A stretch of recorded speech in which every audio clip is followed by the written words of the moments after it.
Hello students, I am Bhanu sir. बेटा आज अपन linear inequalities के टॉपिक को आगे कंटिन्यू करेंगे।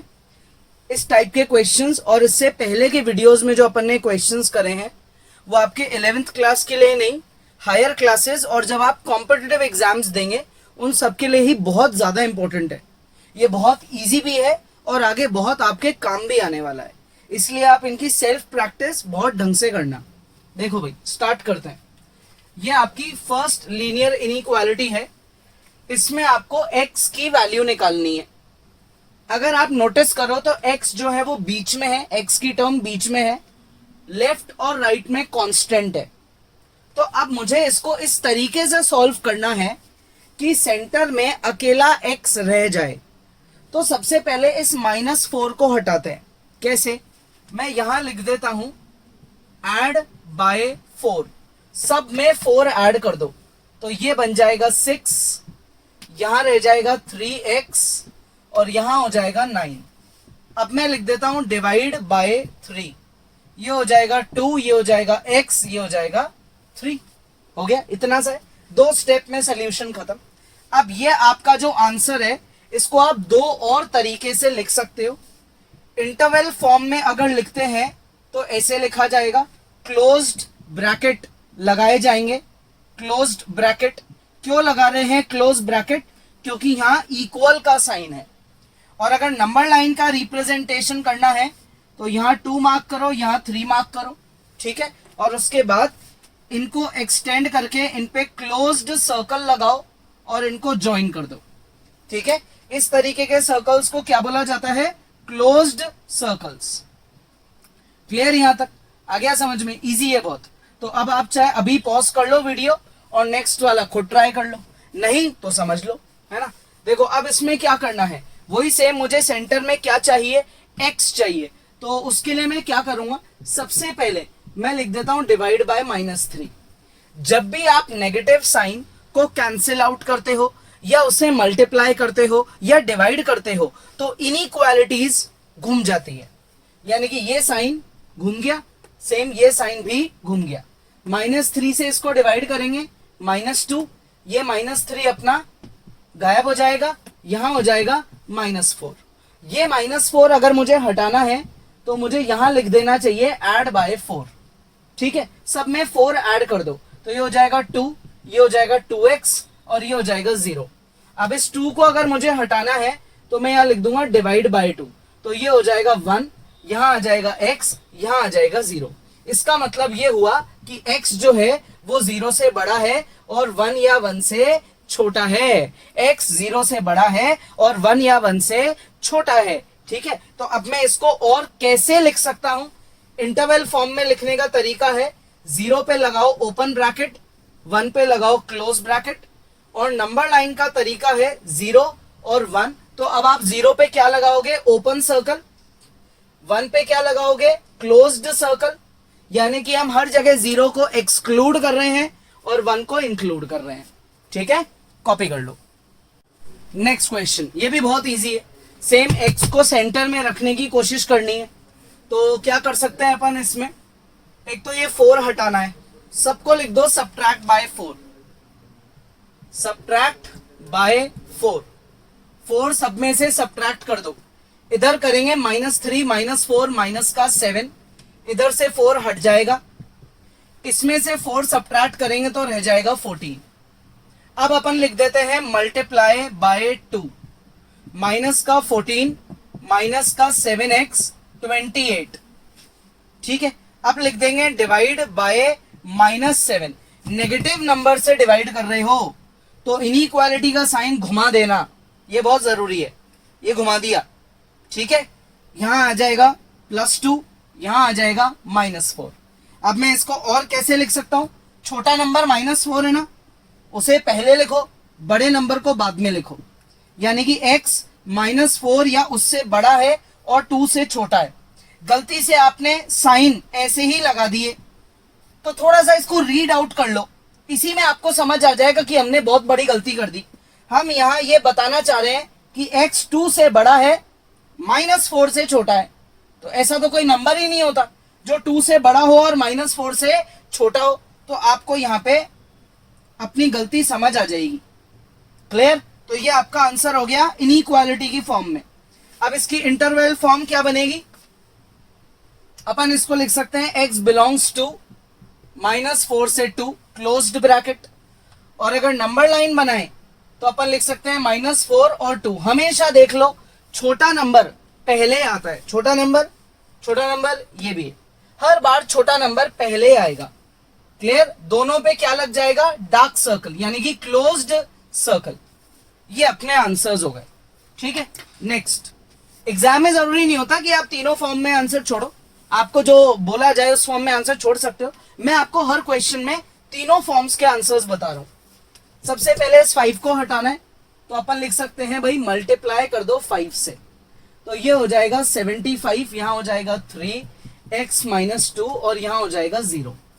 अब अगर 3 को हटाना है तो लिख देते हैं डिवाइड कर दो 3 से, तो ये हो जाएगा माइनस का 25x - 2 और ये 0। अब मैं यहां लिख देता हूं, ऐड कर देते हैं सबको 2 से, सब में 2 ऐड कर दो, तो ये हो जाएगा माइनस का 23x और ये 0।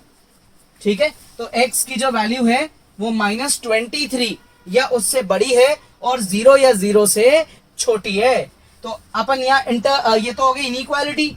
इंटरवल फॉर्म क्या लिखेंगे? -23 ओपन ब्रैकेट एंड 0 पे क्लोज ब्रैकेट। यहां इक्वल नहीं है और यहां इक्वल है, इसलिए ब्रैकेट का डिफरेंस आया।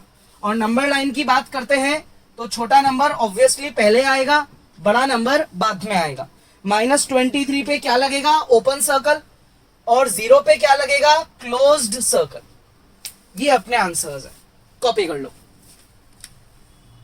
Next question number 5। क्या करना है इस केस में? वही सेम, आपको x की वैल्यू निकालनी है। सबसे पहले क्या कर दो, सबको सब्ट्रैक्ट बाय 4। 4 सब्ट्रैक्ट करो, -12 -4 -16, माइनस और माइनस क्या हो जाएंगे? प्लस। ठीक है, नहीं भी लिखोगे प्लस तो कोई फर्क नहीं पड़ता। 2 - 4 करेंगे -2। बेसिक क्वेश्चंस है यार, समझ आ चुका है अभी तक। क्या करना है तो पॉज करके खुद ट्राई कर लो। नेक्स्ट अपन क्या लिखेंगे भाई? सबको कर दें मल्टीप्लाई बाय 5, माइनस का 83x माइनस का 10। अब कर दो सबको डिवाइड बाय 3, -80/3x माइनस का 10/3। ये मेरी x की वैल्यूज आ गई। x इससे बड़ा है और इससे छोटा या इसके बराबर है। अब आप इसको इंटरवल फॉर्म में कैसे लिखोगे? x बिलोंग्स टू -80/3 पे ओपन ब्रैकेट, -10/3 पे क्लोज्ड ब्रैकेट, और नंबर लाइन की फॉर्म में -80/3 -10/3, हमेशा छोटा नंबर पहले बड़ा नंबर बाद में। -80/3 पे आएगा ओपन सर्कल और इस पे आएगा क्लोज्ड सर्कल। ठीक है, क्लियर? नेक्स्ट क्या करेंगे? सबसे पहले मल्टीप्लाई बाय 2, 14 3x + 11 22। अब कर देते हैं सब्ट्रैक्ट बाय 11, तो ये हो जाएगा 3x और यहां आ जाएगा 11। अब कर देते हैं डिवाइड बाय 3, ऑब्वियसली 3 को हटाना है, 1x और 11/3। तो ये इसका आ गया आंसर इनइक्वालिटी की फॉर्म में। तो अब इसकी इंटरवल फॉर्म क्या बनेगी? 1 पे क्लोज ब्रैकेट और 11/3 पे भी close bracket. Number line form क्या बनेगी भाई? 1 11/3 और दोनों पे क्या लगा देंगे? Closed circle. ये क्लोज सर्कल लगा दी। क्लियर? आ गया समझ में? इजी है, कॉपी करो। नेक्स्ट, अब इस बार क्या है? इस बार थोड़ा सा डिफरेंस है क्वेश्चंस में। इस बार हर एक क्वेश्चन के अंदर 2 लीनियर इनइक्वालिटीज आ गई। आपको दोनों को सॉल्व करना है और उनके फाइनल आंसर को मर्ज करना है। ठीक है, तो पहली इनइक्वालिटी पे आते हैं। पहली इनइक्वालिटी जब मैं सॉल्व करूंगा, सॉल्व करना तो बहुत इजी है। मैं यहां लिख दूंगा सब्ट्रैक्ट बाय 1, क्योंकि मुझे पता है ये 1 उधर जाके माइनस हो जाएगा, तो इधर आ जाएगा -25। अब मैं लिख देता हूं डिवाइड बाय 5, तो ये हो जाएगा -x > -5। ये मेरा क्या आ गया? पहली इनइक्वालिटी का आंसर आ गया। दूसरी इनइक्वालिटी पे आते हैं। 5x minus 1 less than 24। अब मैं यहाँ क्या कर देता हूं, ऐड बाय 1, 1 से ऐड कर दो, क्यों, क्योंकि ये 1 उधर जाके ऑब्वियसली ऐड होगा। तो ये हो गया 5x लेस देन 25। अब मैं लिख देता हूं डिवाइड बाय 5, तो ये हो गया x लेस देन 5। ठीक है भाई, तो जो अपना x है वो -5 से बड़ा है और +5 से छोटा है। सो देयरफॉर x की जो रेंज है वो -5 से +5 के बीच में आ गई। अब अगर मैं इसको इंटरवल फॉर्म में लिखूंगा तो दोनों तरफ ओपन ब्रैकेट आएगा, और अगर मैं इसको नंबर लाइन की फॉर्म में लिखूंगा तो दोनों नंबर्स पे ओपन सर्कल आएगा। तो मैंने दोनों इनइक्वालिटीज के आंसर्स को क्या करा है, मर्ज कर दिया है। क्लियर, आ गया समझ में? आप आंसर इनइक्वालिटी में छोड़ो या इंटरवल में या नंबर लाइन में, as it is required in the question. So it is very easy. ठीक है, पॉज करो और कॉपी करो। नेक्स्ट, ये भी सिमिलर टाइप का है, चाहे तो पॉज करके आप खुद सॉल्व कर सकते हो, नहीं तो समझ लो। पहली इनइक्वालिटी में 2 को कर देंगे मल्टीप्लाई, -2 इधर जाके हो जाएगा ऐड, तो यहां लिख देते हैं ऐड बाय 2। ये हो जाएगा x + 7, ये x इधर आके हो जाएगा सब्ट्रैक्ट, तो लिख देते हैं subtract by x, x is less than 7। पहला आंसर आ गया। दूसरी इनइक्वालिटी, 3 को करेंगे मल्टीप्लाई, 2 - x को कर देंगे कॉपी, ये x इधर आके हो जाएगा ऐड, तो ऐड बाय x करेंगे, 4x + 6 ग्रेटर देन 2, 6 उधर जाके हो जाएगा सब्ट्रैक्ट, तो सब्ट्रैक्ट बाय 6 करेंगे, 4x ग्रेटर देन -4। अब कर देंगे डिवाइड बाय 4, तो हो जाएगा x ग्रेटर देन -1। क्लियर यहां तक? तो x जो है वो -1 से बड़ा है और 7 से छोटा है। कंबाइंड आंसर ऐसे लिख दो, छोटा नंबर पहले बड़ा नंबर बाद में। x -1 से बड़ा है और 7 से छोटा है, लिख दिया भाई छोटा है। तो इंटरवल फॉर्म बन गई, इनइक्वालिटी बन गई, इंटरवल फॉर्म ये बन गई। नंबर लाइन इजी है, -1 7 दोनों पे क्या लग जाएगा, ओपन सर्कल, और दोनों को ज्वाइन कर देंगे। तीनों आंसर्स का मतलब सेम ही तो होता है। ठीक है, कॉपी कर लो। नेक्स्ट, इनइक्वालिटी x को सॉल्व करना है, आंसर कंबाइन करके लिखना है। फर्स्ट इनइक्वालिटी पे आते हैं, LHS को कॉपी कर लिया, RHS में 2 को अंदर मल्टीप्लाई कर दिया, यहां लिख दिया सब्ट्रैक्ट बाय 2x, ये 2x इधर जाके माइनस होगा, बचेगा x। अब ये -7 इधर जाके ऐड होगा, तो लिख देंगे ऐड बाय 7, तो x ग्रेटर देन -5। ये मेरा आंसर है, पहली इनइक्वालिटी का आंसर आ गया भाई। सेकंड इनइक्वालिटी, 6 - x कॉपी कर लेंगे, 11 - 2x भी कॉपी कर लिया एक बार, तो चलो सब कॉपी कर लिया, -2x इधर जाके ऐड हो जाएगा, ऐड बाय 2x, 6 + x, क्योंकि माइनस का x और प्लस का 2x, तो प्लस का नंबर बड़ा है इसलिए प्लस का आंसर आने वाला है। 6 उधर जाके सब्ट्रैक्ट हो जाएगा, सब्ट्रैक्ट बाय 6, तो x इज ग्रेटर देन, 11 में से 6 गया तो 5। अब एक बात बताओ, x -5 से बड़ा है और x +5 से बड़ा है, x -5 से बड़ा है और x +5 से बड़ा है, तो यहाँ पे दोनों में x बड़ा है, छोटा किसी से भी नहीं है। x -5 से बड़ा है, 5 से बड़ा है, x दोनों में बड़ा है। तो यार जब दो बार बड़े ग्रेटर आ गया x, तो इन दोनों में बड़ा कौन है? इन दोनों में बड़ा है -5 या +5, इन दोनों में बड़ा है 5। तो फाइनल आंसर मेरा ये है, मैं यहां लिख दूंगा since x is greater than -5 and x is greater than 5, it implies x is greater than 5। क्यों है ऐसा? इसका एक छोटा सा reason, because +5 is greater than -5।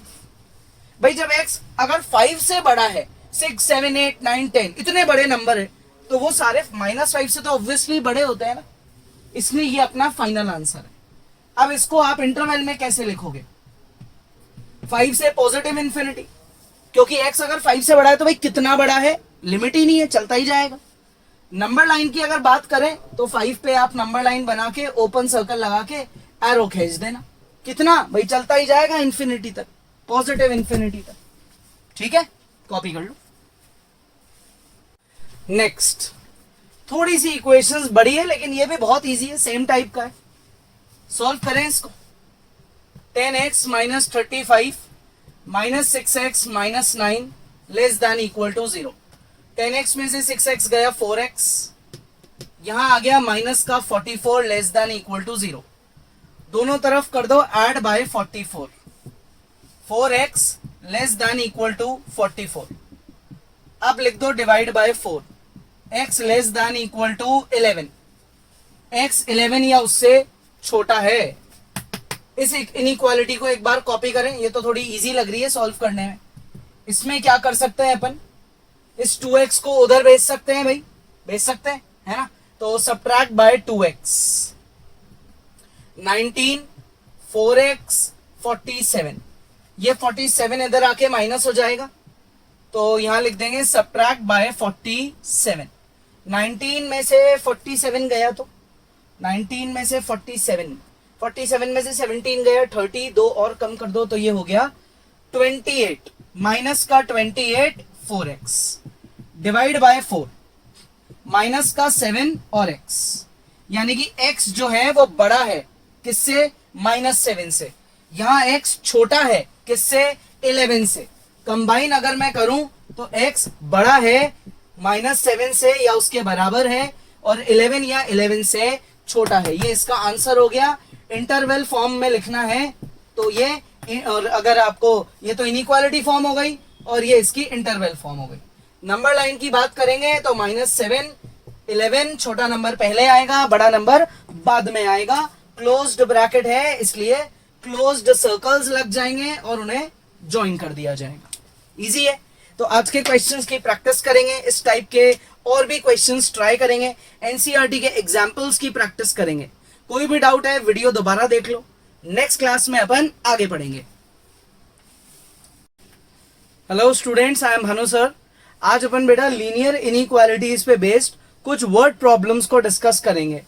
Word problem given होगी, उसमें कुछ ना कुछ इक्वेशन बनाने का हिंट दे रखा होगा और आंसर तक ऑब्वियसली पहुंचने के बारे में भी कुछ इंफॉर्मेशन दे रखी होगी।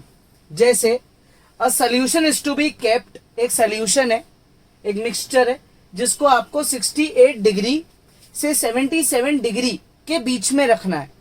ये उस पे गाइडलाइंस है, इंस्ट्रक्शंस है। What is range in temperature in degree Celsius. अब मान लो किसी को डिग्री एफ यानी कि फ़ारेनहाइट की नॉलेज नहीं है, तो जो इंस्ट्रक्शंस है वो सेल्सियस के बारे में भी देने पड़ेंगे, क्योंकि हो सकता है लोग सेल्सियस से ही टेम्परेचर को समझते हो। तो कन्वर्जन का ये फॉर्मूला है। अब अपने को बोला गया कि इस फ़ारेनहाइट की रेंज को सेल्सियस में कन्वर्ट कर दो, तो आपको यहां पे जो गिवन है वो है फ़ारेनहाइट की रेंज, वो है 68 से 77 के बीच में। अब अपन यहां क्या करेंगे, अपन लिख देते हैं यूज इक्वेशन नंबर 1, यानी कि ये वैल्यू एफ की जो ये वैल्यू है उसको यहां पे पुट कर देते हैं। तो ये हो गया 68 डिग्री 9/5c प्लस 32 और ये 77 डिग्री। ये प्लस का 32 जो है इसको सबसे क्या कर देते हैं, सब्ट्रैक्ट बाय 32। तो ये क्या हो जाएगा, ये हो जाएगा 36 9/5c और यहाँ पे सब्ट्रैक्ट करेंगे तो ये हो जाएगा अपना 45। अब क्या करें, सबको 5 से कर देंगे मल्टीप्लाई और 9 से कर देंगे डिवाइड। ठीक है, मल्टीप्लाई बाय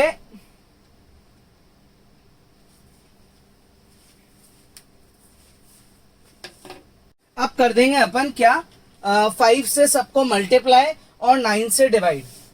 तो यहां लिख देते हैं multiply by 5 and divide by 9।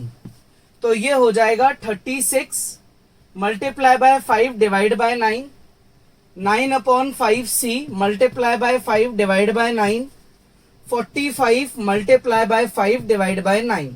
9 से 9 कट गया, 5 से 5 कट गया, 9 4s are 36 और 9 5s are 45। 5 4s हो जाएगा 20, यहां आ जाएगा c और यहां 5 5s हो जाएगा 25। सो देयरफॉर जो अपना c है, c उसकी रेंज है 20 से 25 के बीच की। So therefore degree Celsius lies between 20 degree and 25 degree.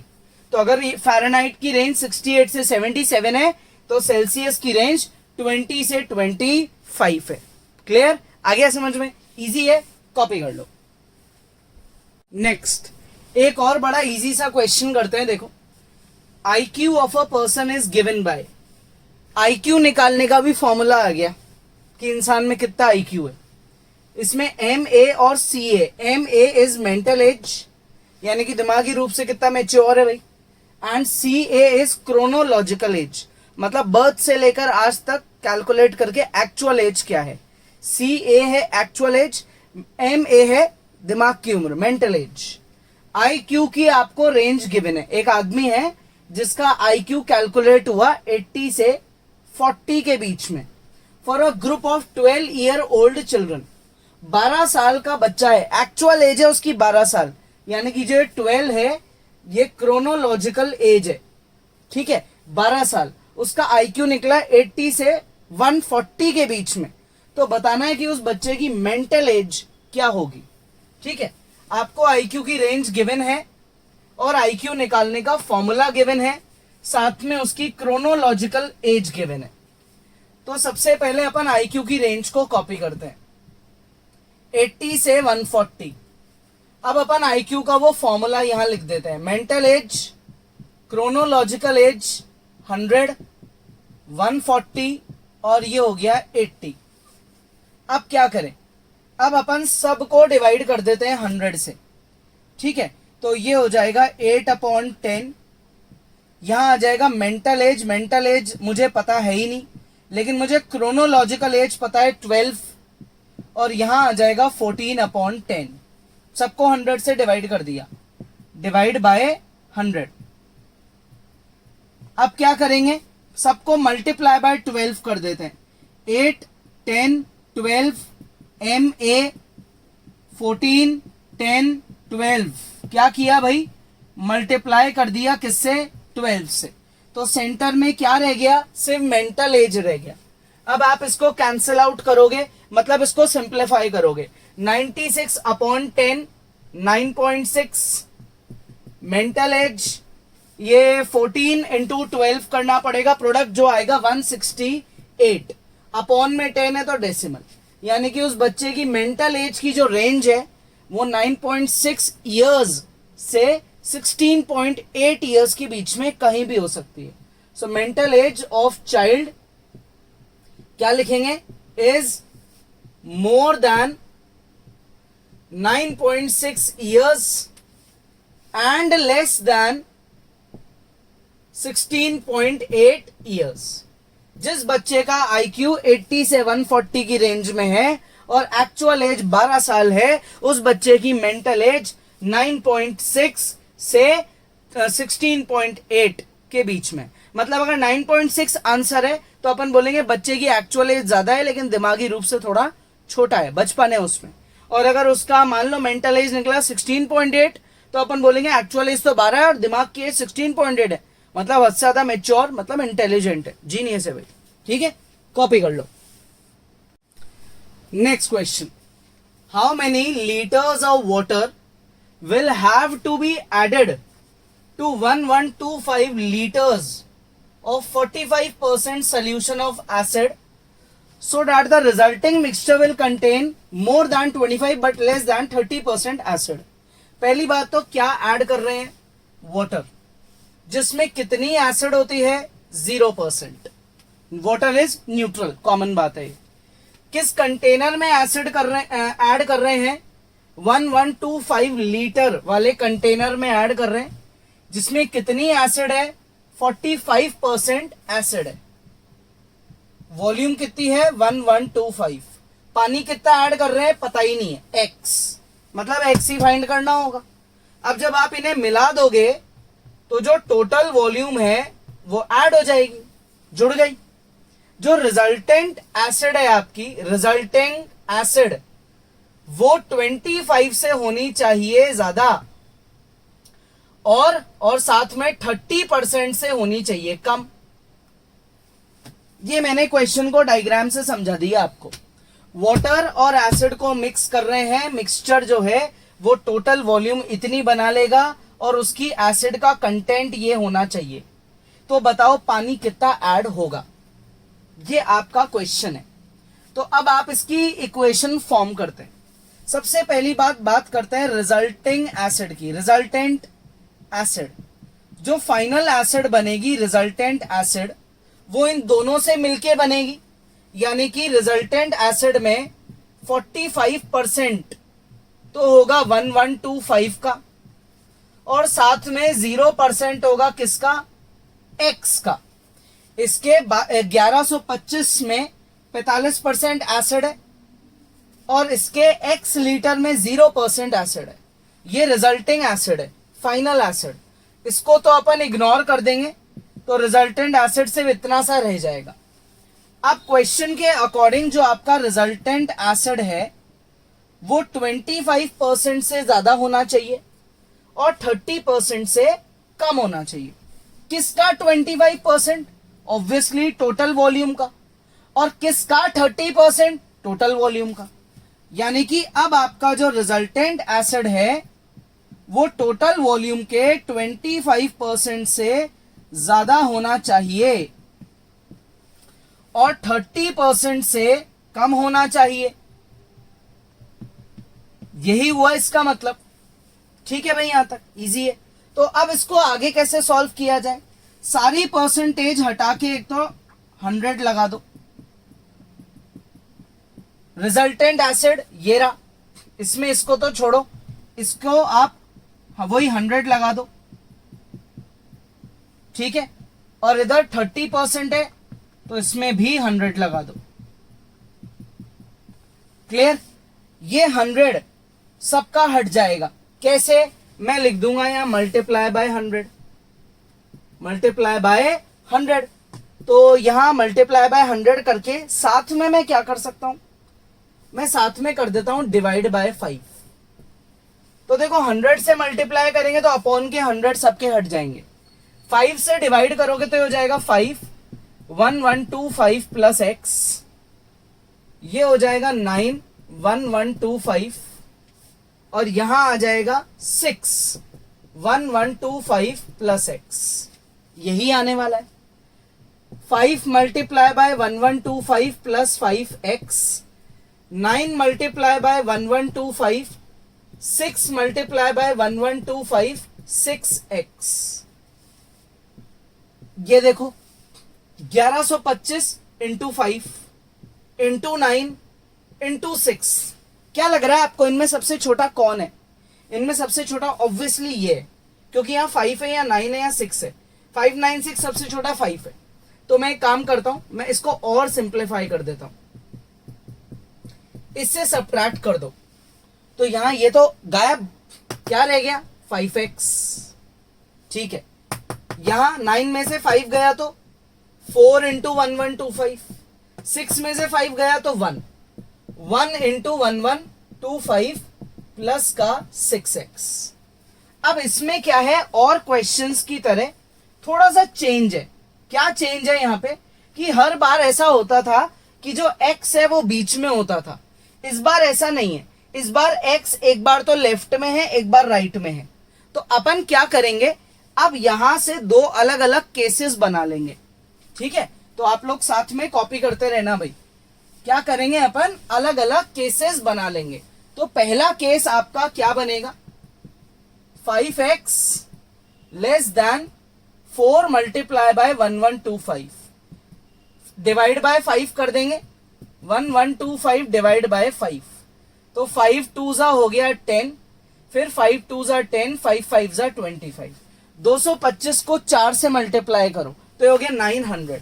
x is less then 900। Second case जो सॉल्व होगा उसमें आएगा 4 इंटू 1125, 1 इंटू 1125 प्लस 6x, यही आएगा। ये चीज इधर जाके सब्ट्रैक्ट कर दो। सब्ट्रैक्ट बाय 1125, 1 इंटू 1125, 1 को हटाओ, कोई मतलब नहीं, ये उधर जाके सब्ट्रैक्ट हो जाएगा। 3 मल्टीप्लाई बाय 1125, ये डॉट का मतलब मल्टीप्लाई, 6x। अब मैं क्या कर सकता हूं, डिवाइड बाय 6। डिवाइड बाय 6 करूंगा तो 3 इंटू 1125 अपॉन 6x, यही आने वाला है।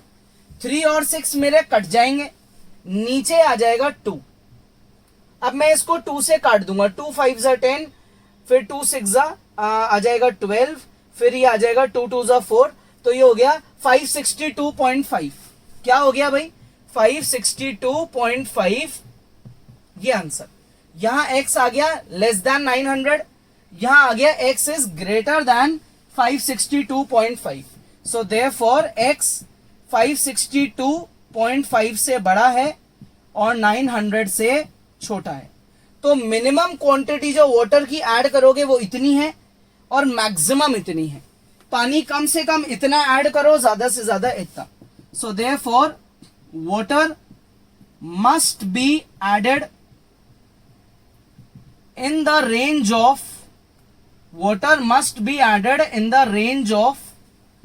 562.5 and 900 लीटर्स, इतना पानी ऐड होना चाहिए। ठीक है, इजी है, कॉपी करो।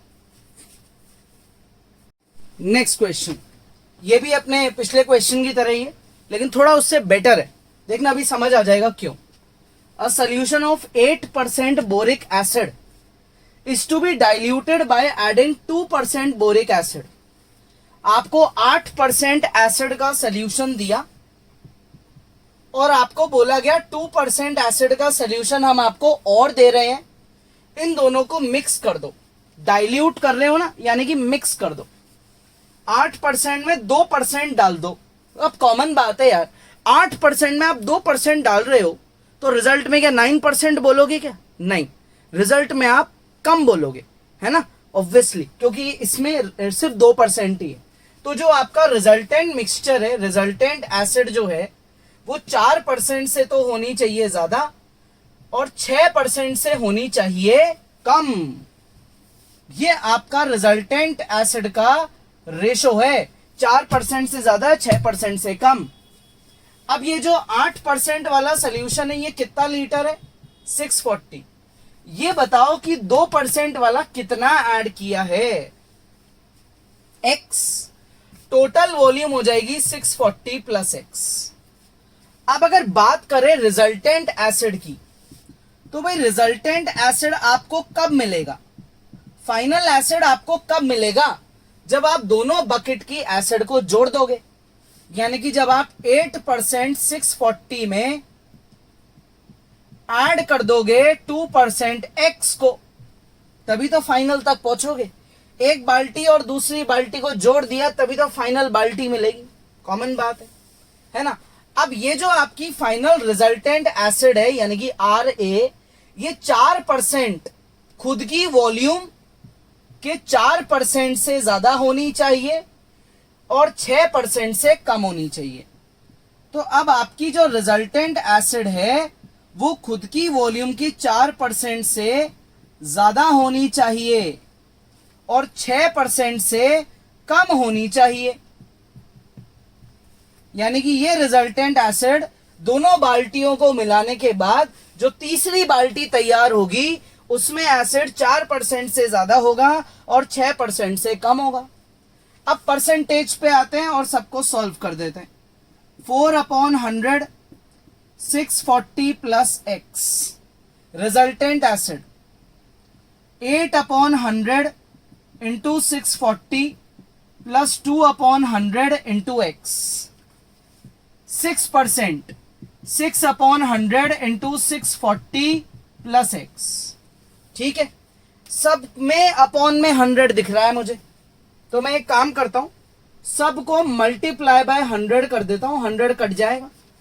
4 8 2 और 6 डिवाइड बाय 2 कर देता हूं, सारे इवन नंबर्स हैं, थोड़े छोटे हो जाएंगे।